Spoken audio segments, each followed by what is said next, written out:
അപ്പോൾ നമുക്ക് വടക്കേ ഇന്ത്യയിൽ തെക്കേ ഇന്ത്യയിലും ഒരുപോലെ പേടിക്കുന്ന ആ വലിയ നടനെ തന്നെ നോക്കിയാലോ? പ്രഭാസ്. ബാഹുബലി എന്ന ഒറ്റ സിനിമ കൊണ്ട് ലോകം മുഴുവൻ ആരാധകരെ ഉണ്ടാക്കിയ പ്രഭാസ്. അതിനുശേഷം ചെയ്ത പടങ്ങൾ കണ്ടാൽ ബാഹുബലിയിലെ കട്ടപ്പ എന്തിനാണ് പ്രഭാസിനെ കൊന്നതെന്ന് നമുക്ക് കൃത്യമായിട്ട് മനസ്സിലാകും. ഇതാ പ്രഭാസ് സിനിമകളുടെ ഒരു ഹൈ വോൾട്ടേജ് റോസ്റ്റ്.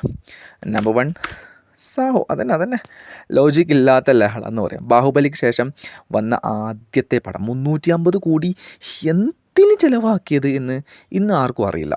സിനിമയിലെ പകുതി സമയവും പ്രഭാസ് ഉറക്കം തൂങ്ങി നടക്കുകയാണ്. പുള്ളി വില്ലനെ അടിക്കാൻ വേണ്ടി മലമുകളിൽ നിന്ന് ചാടുന്നത് കണ്ടാൽ ഫിസിക്സ് കണ്ടുപിടിച്ച ന്യൂട്ടൺ കല്ലെടുത്തെറിയും. ആ വണ്ടി ഓടിക്കലും വെടിവെപ്പും കണ്ടാൽ തോന്നും ഇതൊരു സിനിമയല്ല, മറിച്ച് ഏതോ വീഡിയോ ഗെയിമാണെന്നുള്ളത്. പടം കഴിഞ്ഞിറങ്ങിയ പ്രേക്ഷകർ ചോദിച്ചത് ഒന്നേയുള്ളൂ, ഇതിലെ നായകൻ ആരാണ്, വില്ലൻ ആരുടെ എന്നുള്ളത്. നമ്പർ 2 രാധേശ്യാം.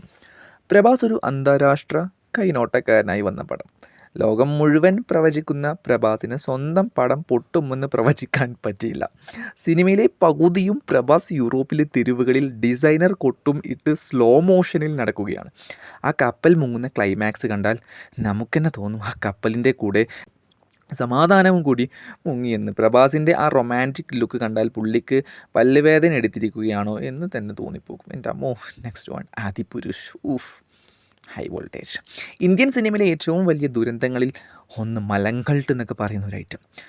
രാമനായി വന്ന പ്രഭാസിനെ കണ്ടാൽ വല്ല ജിമ്മിലും പോയി മടുത്ത് വന്ന ഒരാളെ പോലെയുണ്ട്. VFX കണ്ടാൽ നമ്മുടെ നാട്ടിലെ കുട്ടികൾ ഫോണിൽ കളിക്കുന്ന ഗെയിം ഇതിലും ബെറ്ററാണ്.